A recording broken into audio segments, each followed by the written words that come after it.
Hello and welcome everyone to your StoryBolt session today. My name is Obella Obbo. My pronouns are he, him, his, and I will be your host as we unpack the topic of Indigenous history through an authentic story and an engaging conversation. So as we begin today's session, it is important in these virtual spaces to acknowledge the long-standing history that allows for our physical presence on this land and to seek and understand our place within it. So I am joining this session from a location that was originally inhabited by the Indigenous Piscataway peoples. And we encourage you all to use the link in the chat to discern and share where you're joining us from today. At StoryBolt, we use the power of storytelling to enable courageous conversations around diversity, equity, and inclusion topics and unpack implicit bias one story at a time. Before we jump into our program today, I wanted to quickly run over our agenda just to give everyone an idea of what's ahead of them. So after reviewing some community guidelines, we will participate in a group activity to open our session and get us into the right headspace before watching our films. And then after the film, we will have a dialogue and Q&A with our storytellers for this session.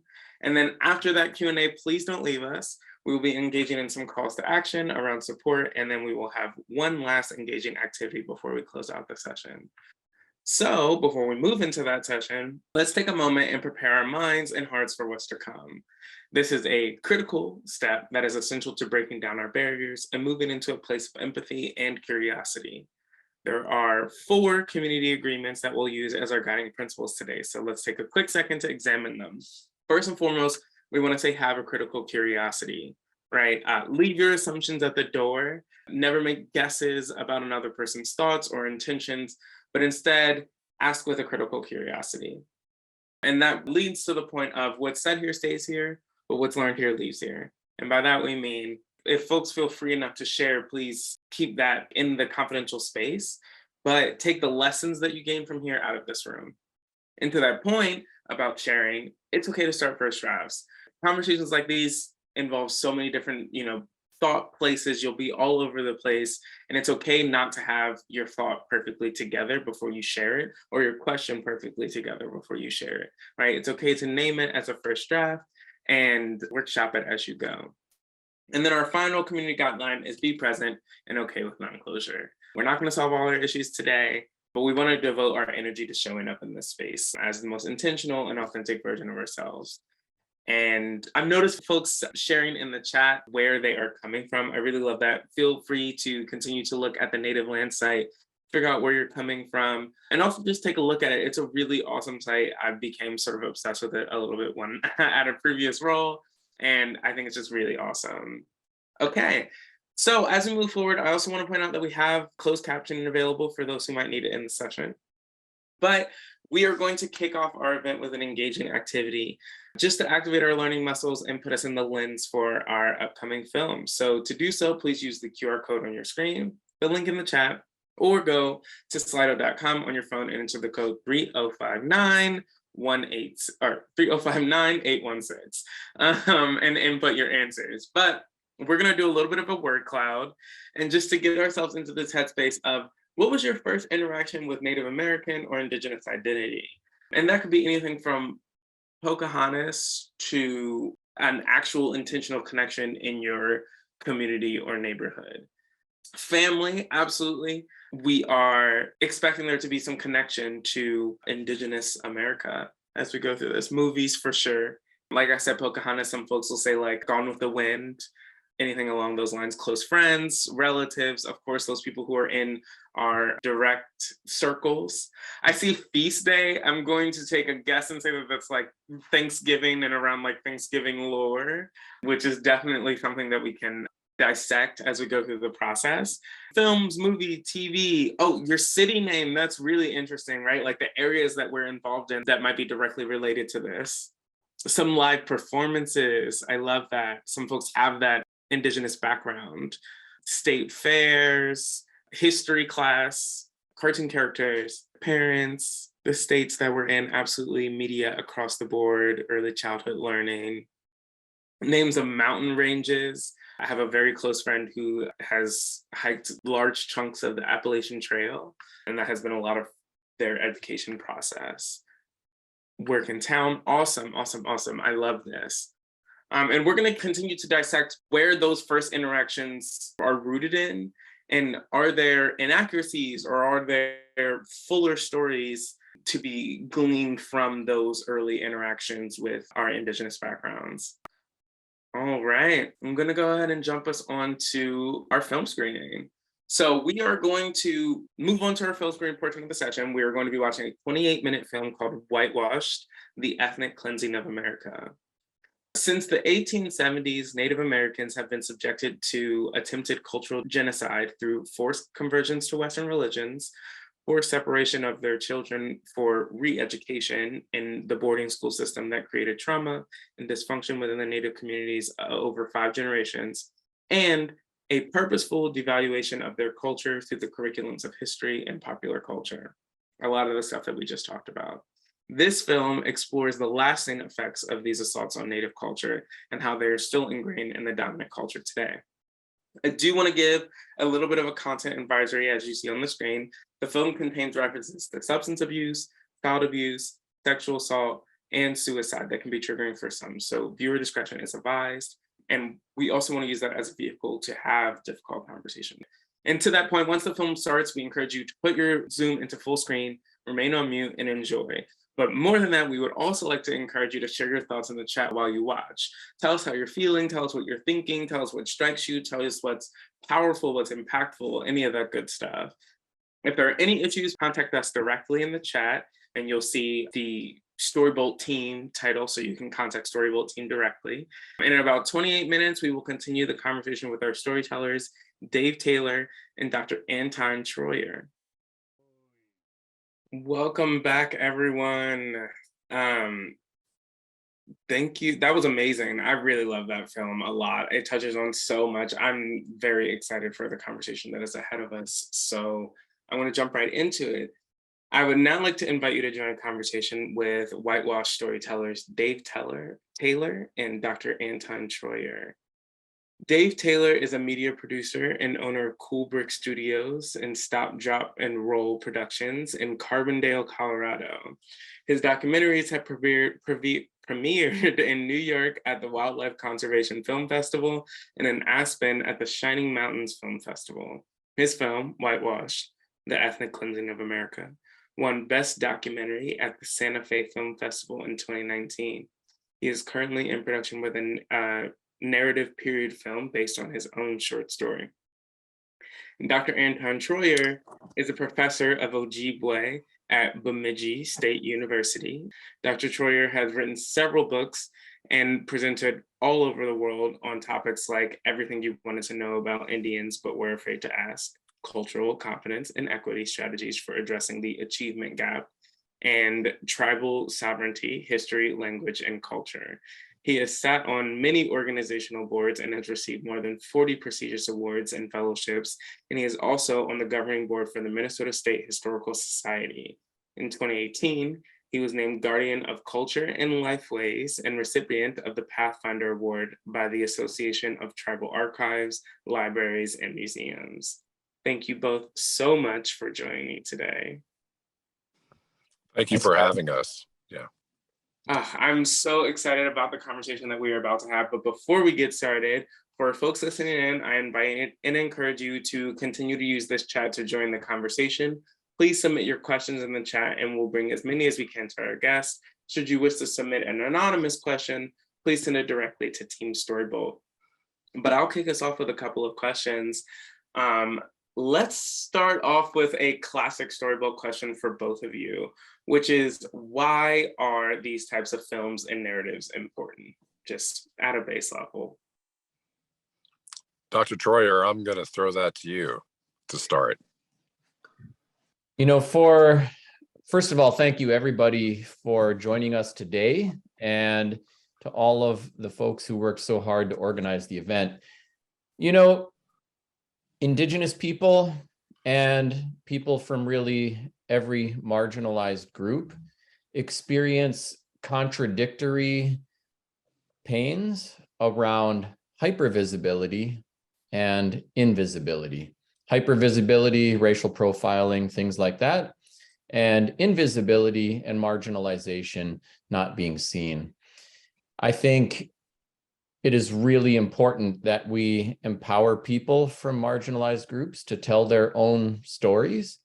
And it's incumbent upon all of us to learn something about our shared history. If you went to see the shrink and the shrink said, "Don't tell me about your mom. Don't tell me about anything that's ever happened to you before. You're only going forward from here," how would they be able to help you? We need to understand where we came from, not so we're stuck in a previous chapter, but so that we can be informed to write a better, more beautiful chapter going forward. And that's the historical information that we all need. And America hasn't done a very good job of being open to historical truth-telling. I think truth and reconciliation begins with truth. And if I were to move to Germany, I would expect someone to speak to me in German and not be offended. And I would find myself rude if I didn't learn something about Germany and the little hamlet in Germany I was living in. And for some reason, so many Americans know nothing even about the postage stamp of land that they call home. And so I think it is really important that we open it up and have many more narratives. I've got a house full of natives. I don't even know what they're thinking half the time. I can only represent one person. So I really encourage you to seek as many voices as possible from as many venues as possible. And things like writing books and making movies amplify those voices so that everyone can have exposure. And I think it's a really critical part of the work. I would also add to that too. Thank you, Dr. Treuer. It's good to see you again. And I want to thank you for being such an important part of the film. And again, thanks to everybody who is participating in this. From my standpoint, from my perspective, I think these types of avenues for sharing stories, as someone who grew up in the traditional dominant culture in our country, because I come from the deep South and I'm a white male, and again, I learned very little about the history of almost nothing about the history of Native Americans growing up. And so I think it's an important way for us to start conversations about diversity and the importance of diversity. And I think that this whole concept and conversation can be extrapolated in a lot of different directions, and include a lot of other minority groups that are important in our culture. And we can certainly see what the opposite of that, the effect of the opposite of that, and the fear around things that we don't know or we don't understand, the effect that can have just simply from what happened here in Colorado. I'm in Colorado, and what happened here in Colorado a few days ago with the LGBTQ plus community down in Colorado Springs. So I feel like it's an opportunity to start conversations and to welcome the bit, as Dr. Treuer said in the film, to welcome a bit of the discomfort of turning the mirror back on ourselves and understanding a more complete history of what has happened in our country. And that's the reason that that this film is so important to me. I love that. Thank you both so much. And there's just so much there. I got so excited. My background is in mental health. I'm a psychology associate. So in our training, we talk a lot about, cultural competence and how to show up to clients in a counseling space in a way that's going to be able to receive them. And so just to sort of layer on top of that, I think that exploring the narratives of other folks help you explore your own narrative in a more like fuller and complete way.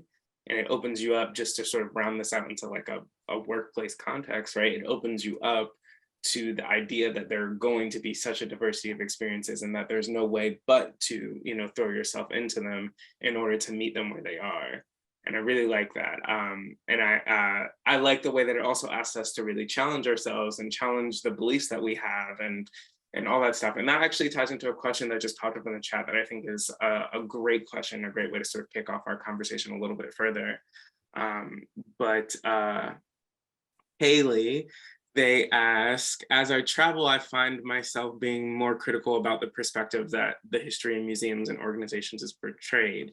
Do you have advice on how we can better evaluate the truth portrayed, and even more, how to influence change to hold museums and other organizations accountable to educating the masses accurately? And I feel like that's something that both of you might be able to chime in. Surely that's like a core element of your work, Dr. Treuer, but I also am interested, Dave, in sort of like how that compulsion also brings you to bring truth to art in films and documentaries like these that are actively challenging those narratives that we're told in history books and museums, all of that. I'll answer quickly because I do want to turn this over to Dr. Treuer because he's certainly in a better position to speak to that. For me, the purpose of making these kind of films is just to start conversations that seem like they need to be had. And, you know, that's, if one person who looks at the film has a different perspective on history or on their attitudes or their instinctive attitudes towards someone who's from a different culture or who looks different than they do or who speaks in a different way than they do, if one person can begin to have a greater awareness of can change, that becomes a ripple in a pond, and that person affects another person and affects another person. So I just want to have people start conversations and try and impact people on a one-to-one level through this kind of work. And I think that that can certainly apply to the people who are curating museums and the people who are maybe just buying into the established narrative and not wanting to look any further. Dr. Treuer, does that seem fair? I think so.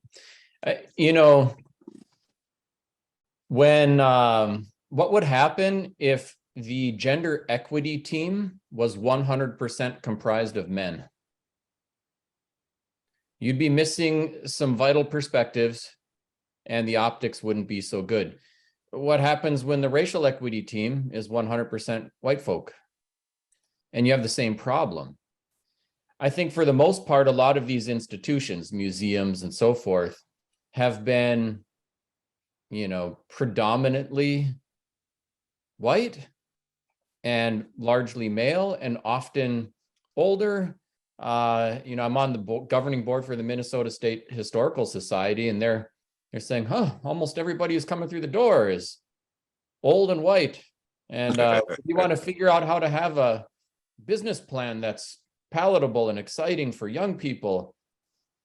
But I think there's a lot to unpack. Museums have often been part of the colonial apparatus that has been taking other people's experiences and objectifying that and dehumanizing that and wrapping it up in a package and putting it in a glass box for everyone to look at as a curiosity.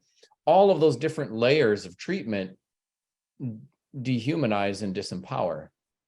So it doesn't have to be that way, just like education does not have to be about assimilation. But we do have to turn that script on its head. When we do that with education and we speak to the positive identity development of all of our students, not just one group.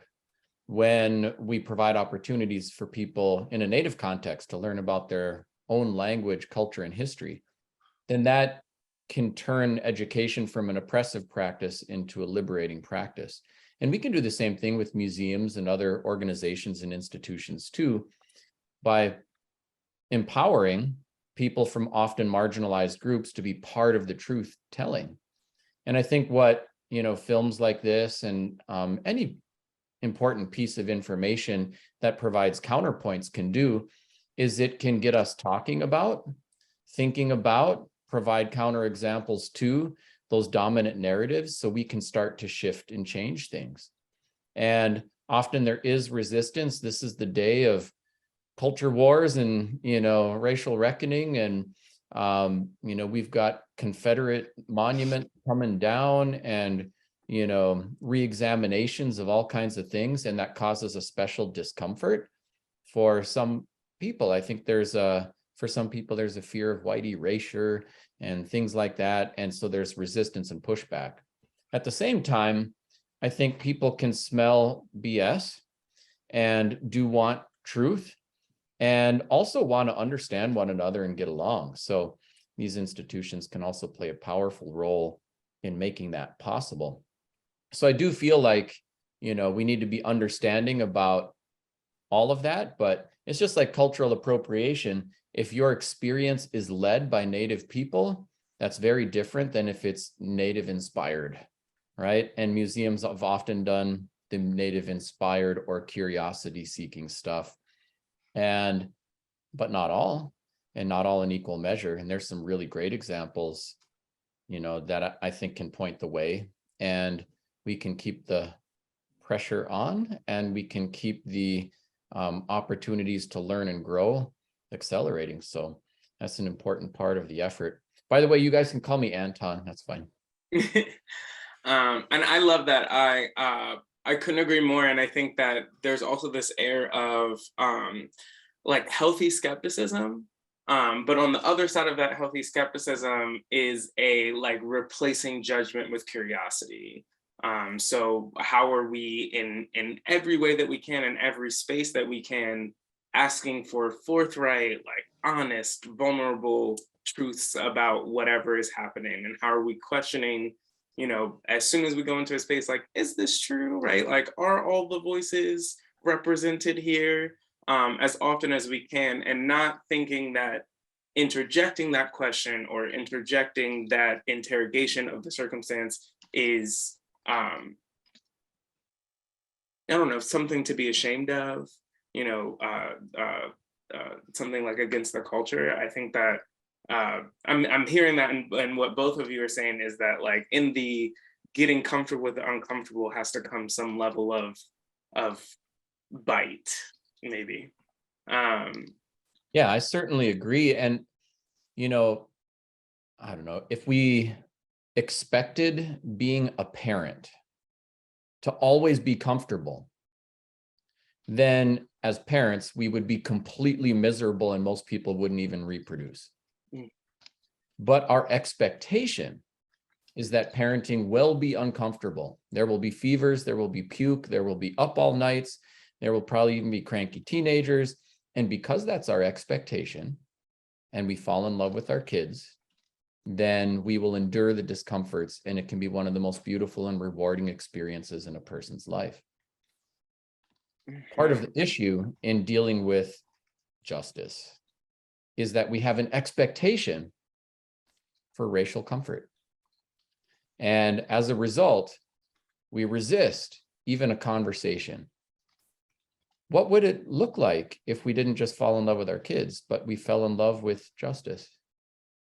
We would gladly endure some discomforts to make it possible. What if we actually did what a lot of people profess to do and love thy neighbor as thyself? We would experience a few discomforts to make this world a better place for them and for us. And frankly, when you look at like the macro level data, we got 8 billion people on planet Earth right now. We are on our way to 20 billion, which is maybe terrifying given our climate change and the way we use resources. But when we hit 20 billion, we are going to level off. And we are not projecting more people than that. By the time we hit 20 billion, the racial demography is going to be so different. Nigeria will be as populous as India. 30% of the German citizenry is not born in Germany. I don't know for England, but it's got to be pretty close. A pure white space will not exist. All of our grandkids are going to be marrying one another, making babies together, working together. We got to help people figure out how to get along and how to learn from one another and to quit fighting over who gets to be the oppressor and who has to be the oppressed. Just work together and fight the oppression. And it's very short-sighted all of the culture wars and everything else that we've been engaged in. I love that. We have, and actually maybe in the spirit of making sure that we're having those sort of more nuanced conversations that are clarifying, we have an anonymous question that says, I appreciate this conversation. I feel ignorant to a lot of this conversation, so this helps. I specifically want to know more about how Indigenous people were moved to reservations. Overall, my understanding was this land was mostly undesirable land until a lot of that land was found to be valuable for minerals, etc. Then the rights to attaining the value from that land was taken away. Is this correct? Again, I'm gonna have to, yeah, go ahead, go ahead, X. That's right up your alley, okay? Our best estimates are that the indigenous population of the Americas was around 100 million people before Columbus. 100 million people. Our best estimates are that the population of Europe at the same time was 88 million people. There were more people in the Americas than there were in Europe at the time of contact. But we often message about scattered bands of roaming nomads in the wilderness because it's partially psychological. It's a way of saying there was room for everybody else. And everybody else's coming was not somehow a taking. But there was not room for everybody else, and everyone else's arrival was a taking. There's a great quote by Cornel West. He's a professor of African American studies, and he said, "We are not a nation of immigrants. We are a nation with immigrants, with Indigenous people, and with enslaved Africans in its origins."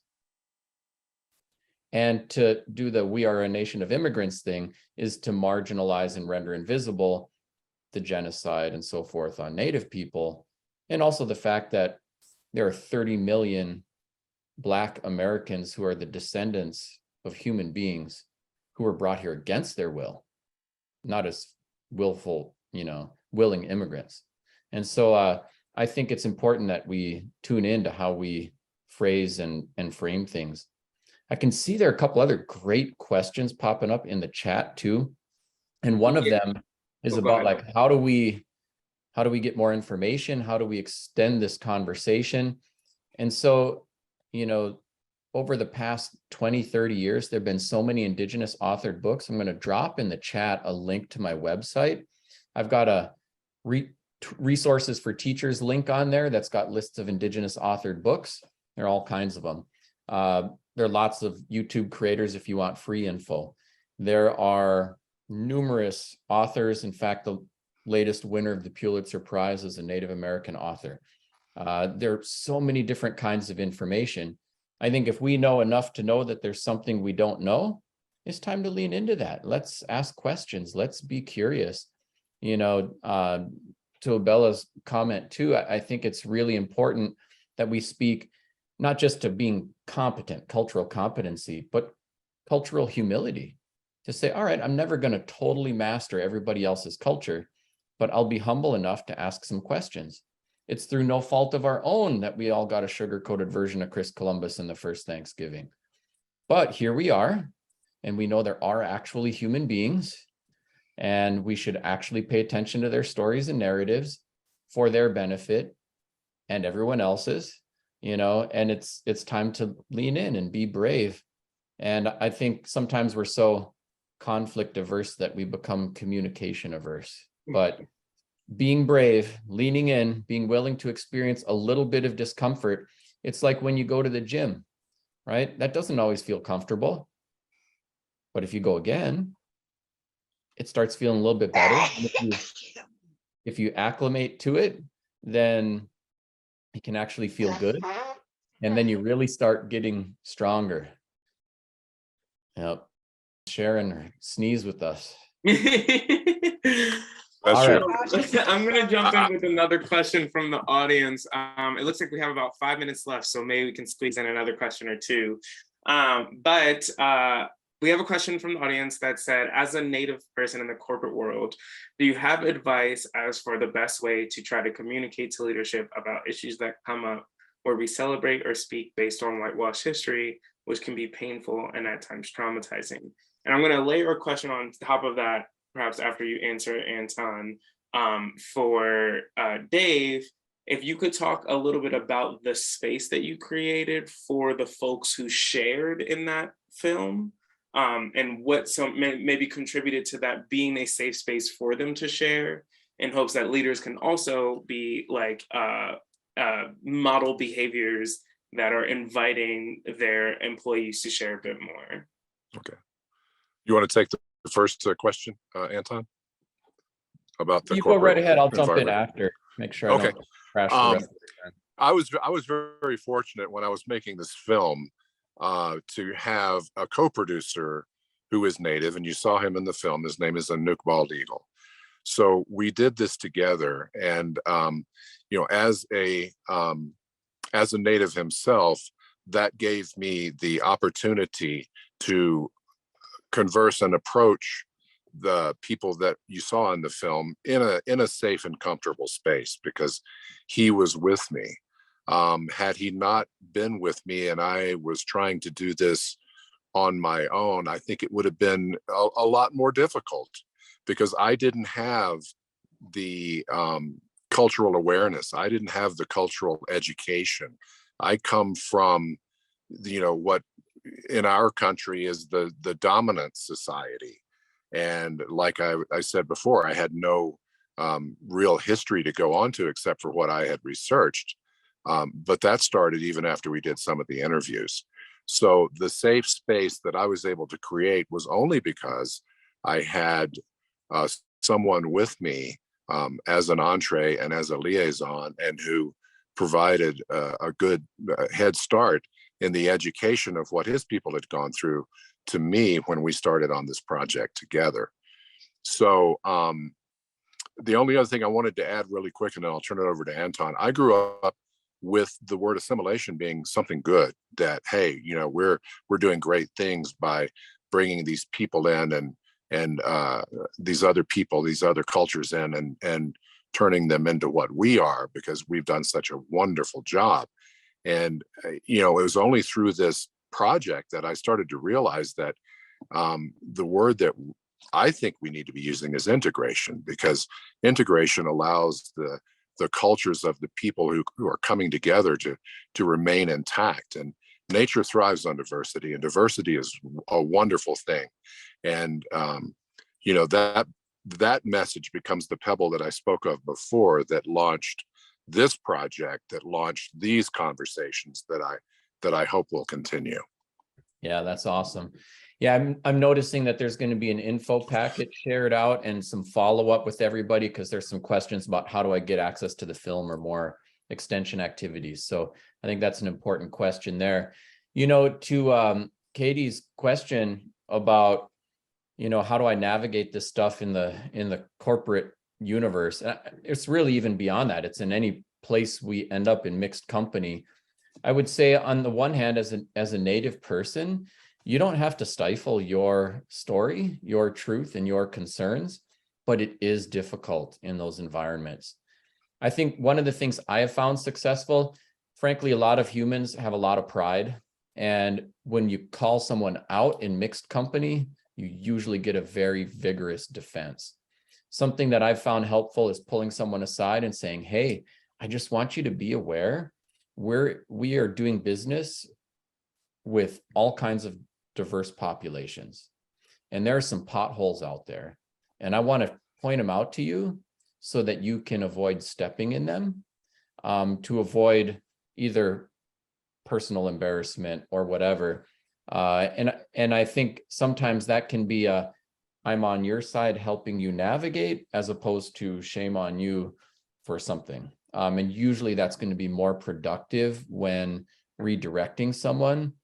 I think also for anybody from any marginalized group, and I think there's an awareness of this in the business world too, that it's important to also tend to your affinity space and to recharging your batteries, and to not always having to be the sole representative of a whole group of people. It can be very exhausting. And so you've got to tend to your self-care and so forth. But then when you're in that space, it's okay to speak up, and, you know, you can find ways that are kind and diplomatic and try that first, you know, but if there's something truly outrageous, then you can let them know, And there are ways to communicate that, and even policies and procedures if it's really something crazy. But half the time, people are just dealing with ignorance. Nobody ever set them straight. Nobody ever gave them a proper education or information and say, hey, I realize this is through no fault of your own that nobody shared this with you, but there's some information that I think would be very helpful for you to know so that we can do right by everyone we serve and avoid, an embarrassing faux pas or whatever. Usually that kind of communication strategy can be very helpful. I feel like we could continue this conversation for hours, and I actually genuinely wish we could. I have so much that I want to still talk about. But unfortunately, we're getting to the close to the end of the session. So Dave, Anton, your story has given us so much to think and learn from. Thank you so much, both of you, for joining us today. This was incredible. Yeah, I will post a link. The film is available on my website, and I will post a link to that. The full version of my film is available on the website, and I will make sure that that becomes a part of whatever we're leaving, after this conversation's over. Absolutely. And our resource guide is one that can be updated. So all of the information will be updated in the resource guide. Okay, great. So thank you both so much for joining us. And folks in the StoryBolt group, please don't leave us. We still got a couple of things behind us, but thank you again. Thanks very much for having I'll us. sign off. Thank you so much. Good to see you again, Dave.